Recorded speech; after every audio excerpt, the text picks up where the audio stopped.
va por ese punto que acabas de introducir, porque es una queja histórica entre los productores agropecuarios la falta de acompañamiento técnico. Entonces me gustaría que utilizaras un poco para ver qué está haciendo el Banco Agrícola conjuntamente con otras instituciones para garantizar que exista este acompañamiento técnico y que no haya terrenos subutilizados, como acabas de mencionar. Y agregar ahí también la otra queja histórica de la burocracia, lo difícil que es para pequeños productores tener acceso a esas facilidades crediticias. Quisiera saber a cómo se le está prestando, lo que no forma parte del programa Tasa Cero, cuál es la tasa de interés, y además cuáles son los papeles que le piden, si la burocracia ha disminuido. Avances en ese sentido, Fernando. Sí, mira, por lo último, el acceso del pequeño productor al crédito, ciertamente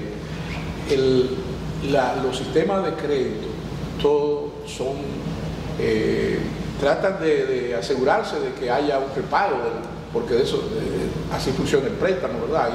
Y eso es lo que permite también que haya una cartera que se reproduce, que es revolvente, ¿verdad? Y que los recursos siempre estén disponibles para volverlo a usarse.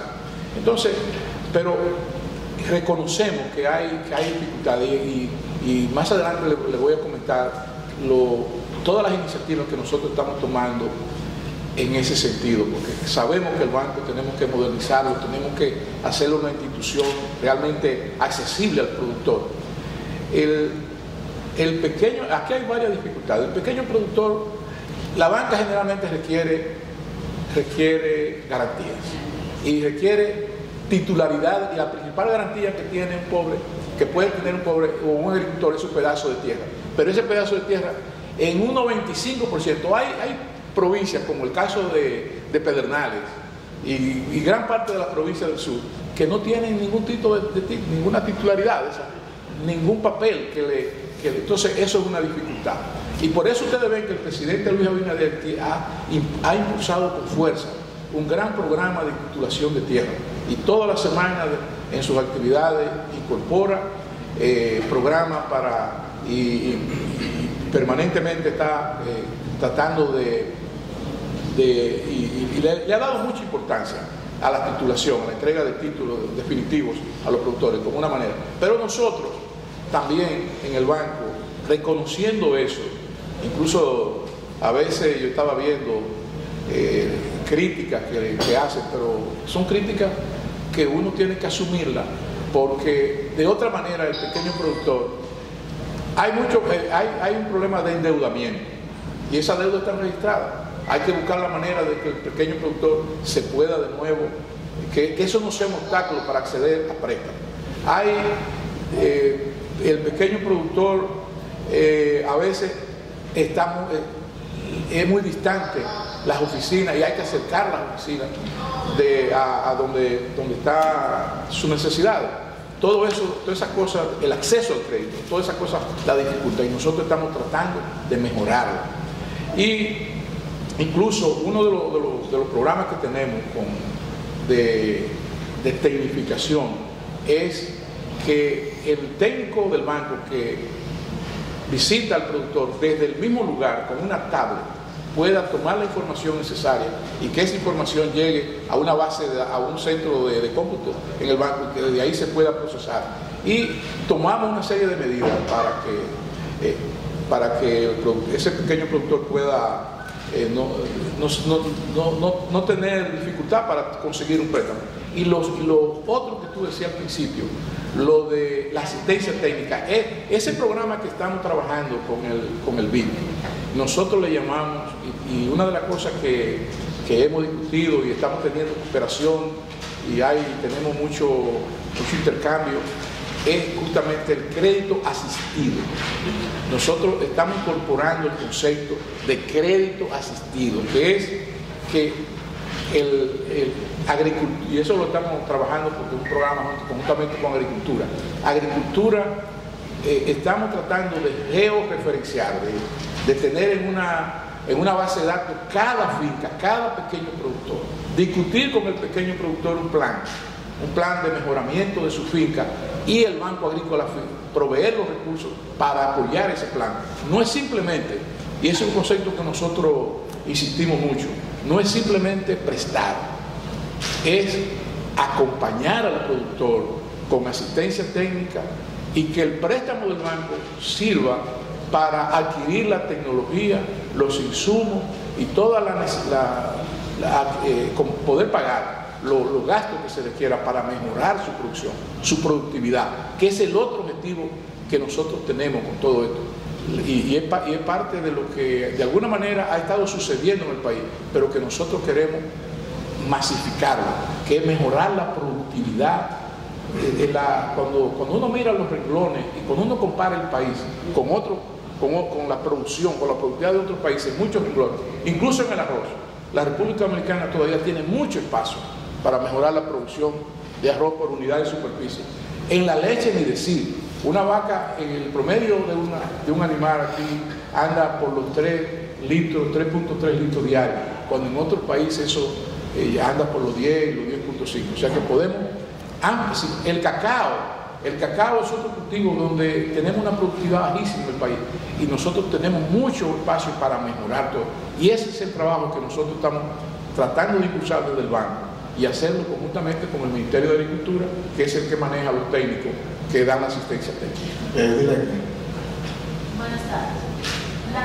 Usted habla de la producción, que hay espacio para mejorarla, pero la producción que tenemos en el momento ¿es suficiente para abastecer la República Dominicana, de cerrarse todas las importaciones con esta situación internacional? ¿Cómo estamos nosotros ubicados en producción? Y en la parte del crédito, ¿qué tan buena paga son los productores? ¿Cuál es el estado de morosidad? Los productores son muy buena paga, pero hay que entender la dificultad, hay que entender el escenario en que se desenvuelve la agricultura. La agricultura es una actividad de alto riesgo y esa es una de las razones porque el sector privado es tímido y canalizando recursos hacia el campo. Y es de las cosas que no llegué a comentar que debemos de resolver, o contribuir, ya sea con un programa de garantía de los créditos, que haya una cartera, que haya un banco de segundo piso que garantice las inversiones en el sector rural, como existe en otros países, y también que haya un sistema de seguro agrícola bien desarrollado, como existe en otros países. Bueno, en cuanto a la producción local, lo que nosotros podemos producir, porque hay que diferenciar. Cuando se habla de seguridad alimentaria, hay que diferenciar seguridad de autosuficiencia.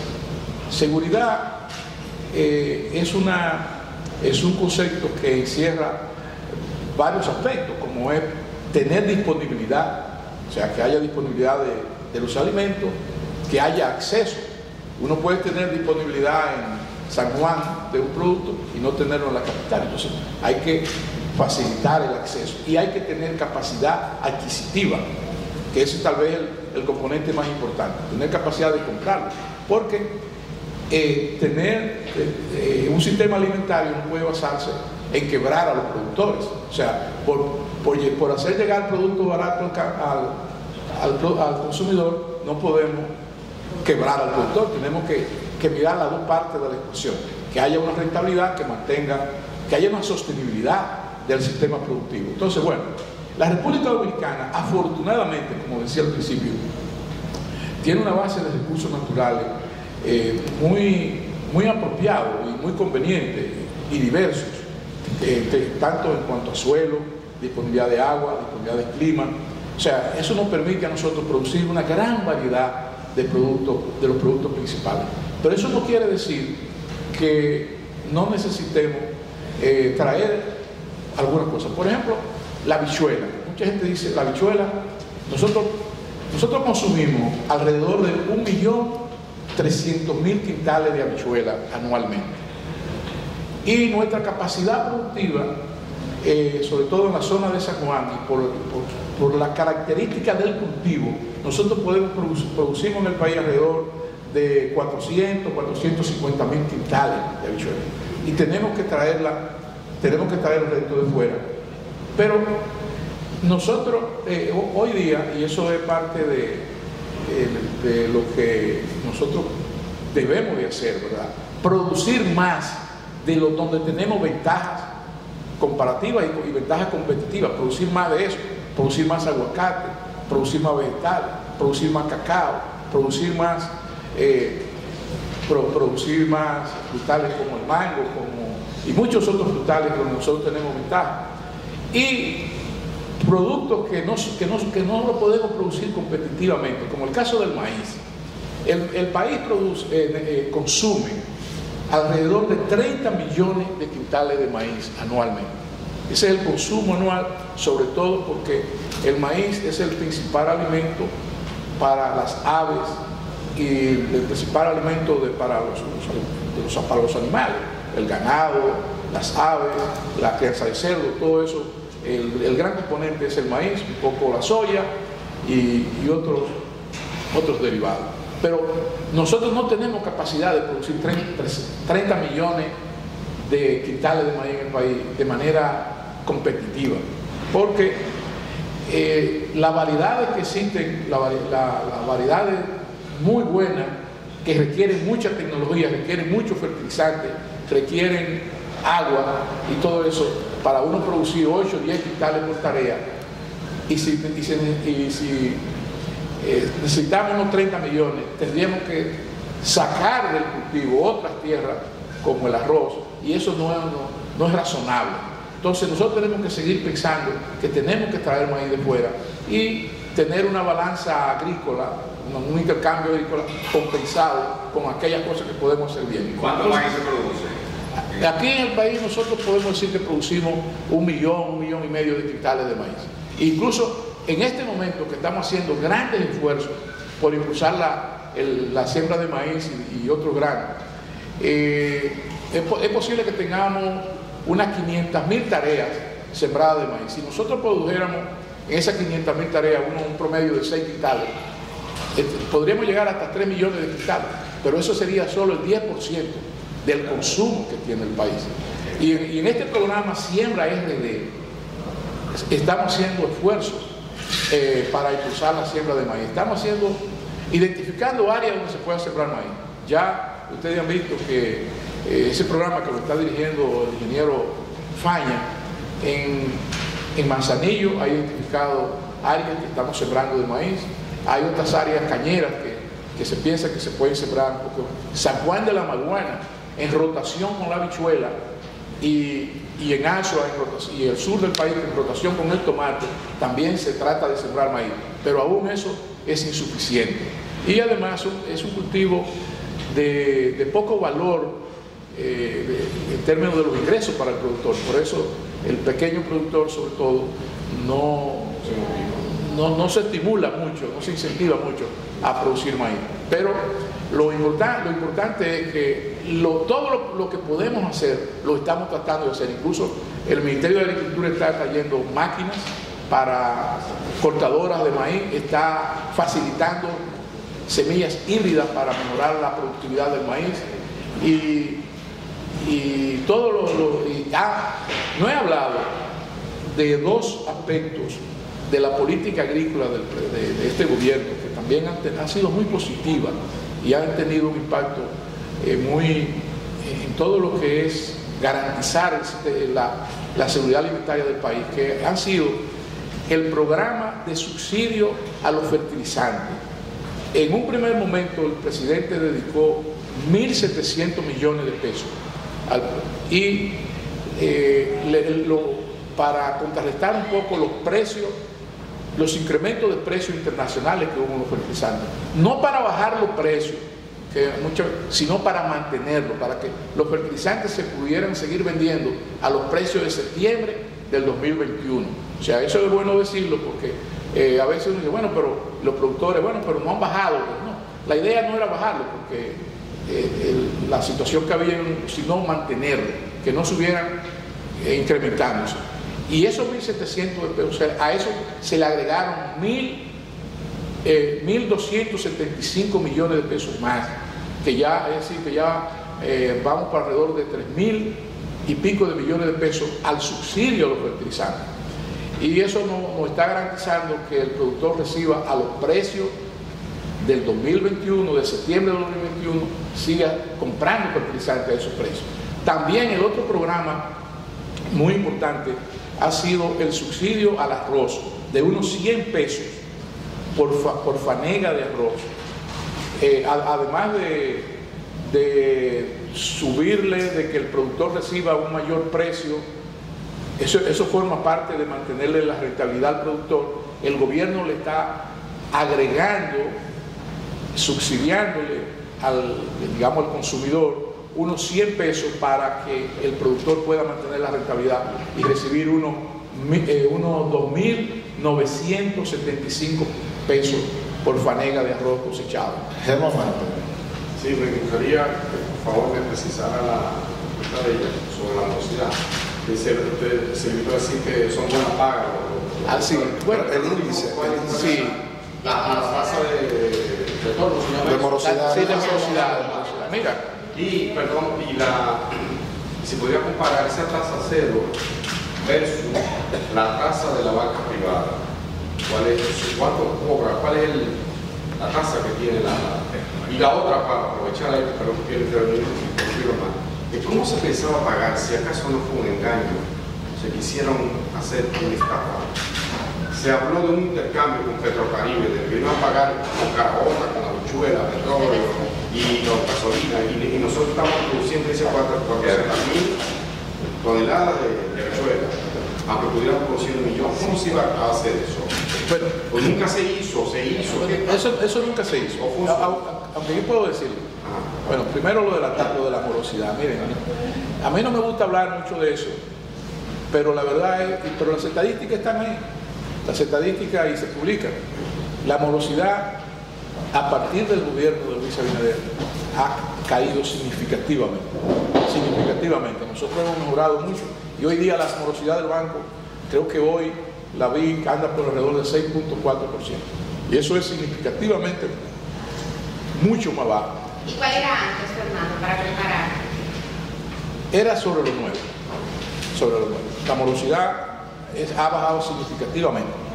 Sobre lo que tú decías, mira, en el año 1978, cuando el gobierno de Don Antonio, yo fui director regional de Agricultura en San Juan de la Maguana, jovencito.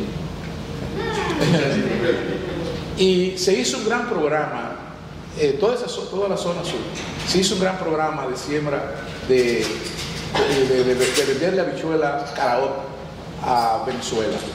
Y en ese año, en el año 80, y las estadísticas están ahí, se le exportaron a Venezuela de habichuela negra unos 220.000 quintales de habichuela. Creo que fueron unas 10.000 toneladas, 10.000 o 20.000 toneladas de habichuela. O sea, había una gran producción de habichuela negra, pero eso sí, en esa época había una gran siembra de habichuela en la parte alta del país, en las montañas del país. Y eso se ha descontinuado y se ha desincentivado.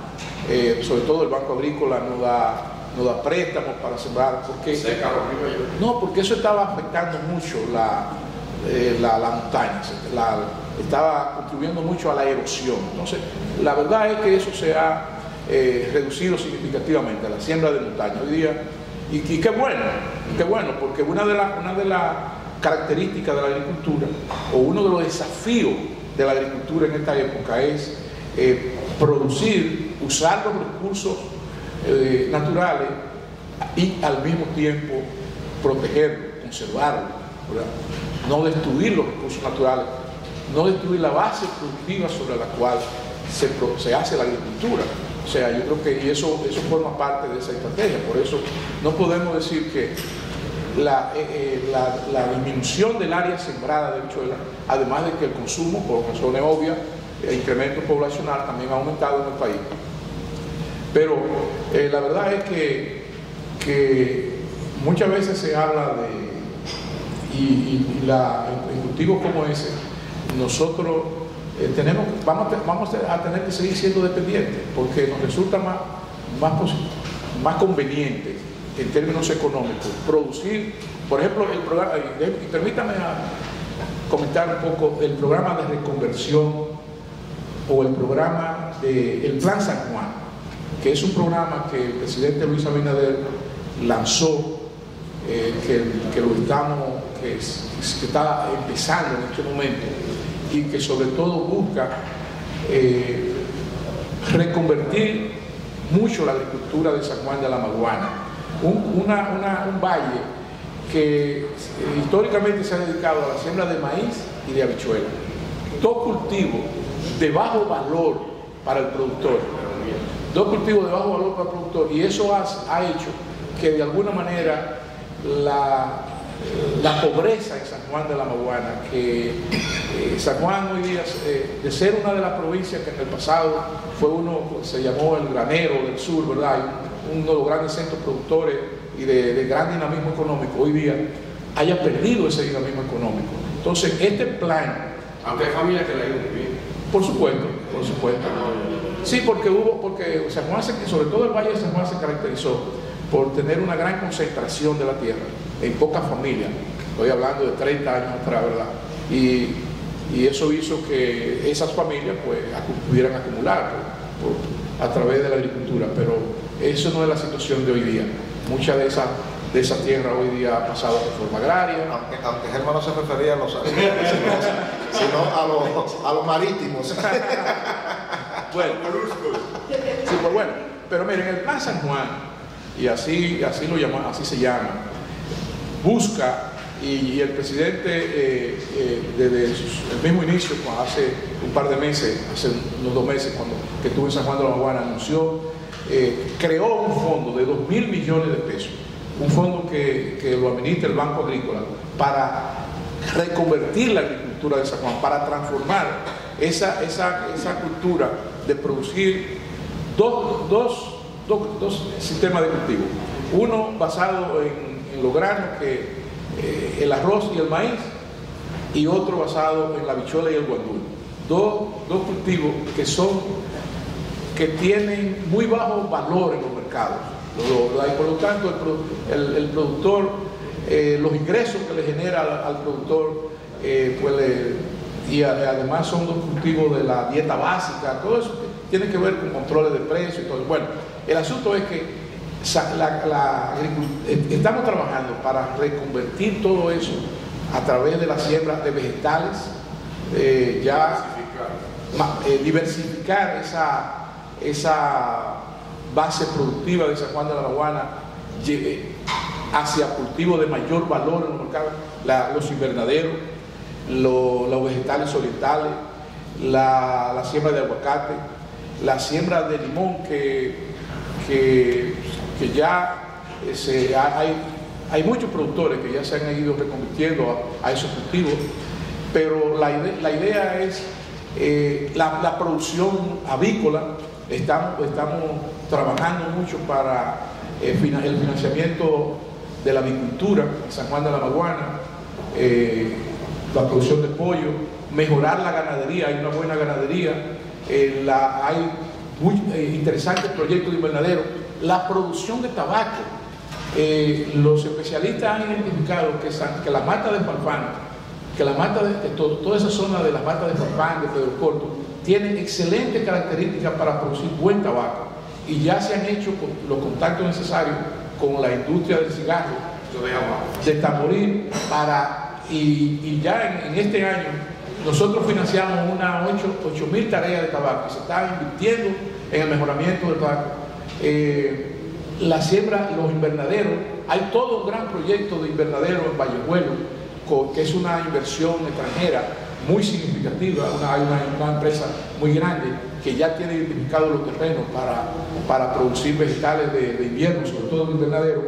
Y una buena noticia es que también en el país hay una compañía que ha estado identificando lugares para producir uva de mesa.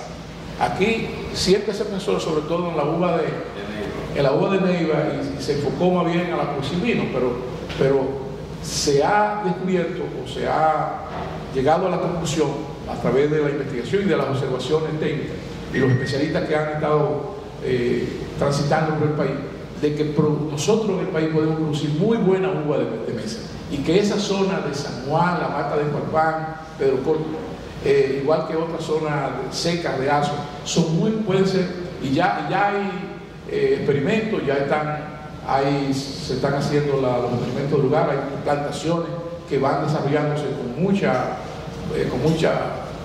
perspectiva de producir una buena uva. Bueno, Miguel Febre. Mire, en la pasada administración se aplicaban las denominadas visitas sorpresa.